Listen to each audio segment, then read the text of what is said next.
নমস্কার, আমি আচার্য কেষ্ট শাস্ত্রী। আশা করি তারা মায়ের কৃপায় সবাই ভালো ও সুস্থ আছেন। বড়দের আমার প্রণাম, ছোটদের ও সমবয়সীদের আমার শুভেচ্ছা ও ভালোবাসা। বাস্তুশাস্ত্রে আজ আমি ঈশান কোণ সম্বন্ধে কিছু কথা আলোচনা করব, আপনারা শুনতে থাকুন। উত্তর পূর্ব কোণটাকে আমরা ঈশান কোণ বলি।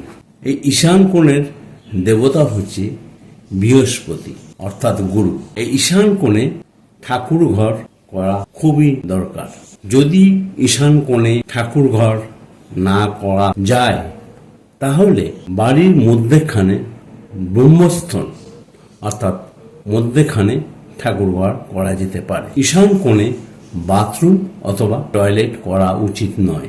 আজকাল সাধারণ মানুষ অনেক কষ্টে ফ্ল্যাট কেনেন। দেখা যায় বাস্তুশাস্ত্র অনুসারে ফ্ল্যাটটা করা হয়নি, বা যে কেনেন দেখেন না যে ঈশান কোণে বাথরুম বা টয়লেট করা আছে। সেটা কিন্তু আপনাদের বন্ধ করতে হবে। যদি কোনো জায়গা থাকে তাহলে সেই বাথরুম বন্ধ করে দিন এবং ব্রহ্মস্থান অথবা মধ্যখানে ঠাকুর ঘরটা করুন। যদি কোনো রকমে বন্ধ না করা যায় তাহলে সেই বাথরুমের ইউজ আপনারা কম করুন। ইউজ করলেও ভালো করে ধুয়ে দিন। এটা কিন্তু পার্মানেন্ট সলিউশন নয়। যতদিন পর্যন্ত চেঞ্জ না করতে পারছেন এই ঈশান কোণে বাথরুম বা টয়লেট, তাহলে একটা প্রতিকার আমি বলছি, এটা করুন। কিছুটা নেগেটিভ এনার্জি নষ্ট হবে।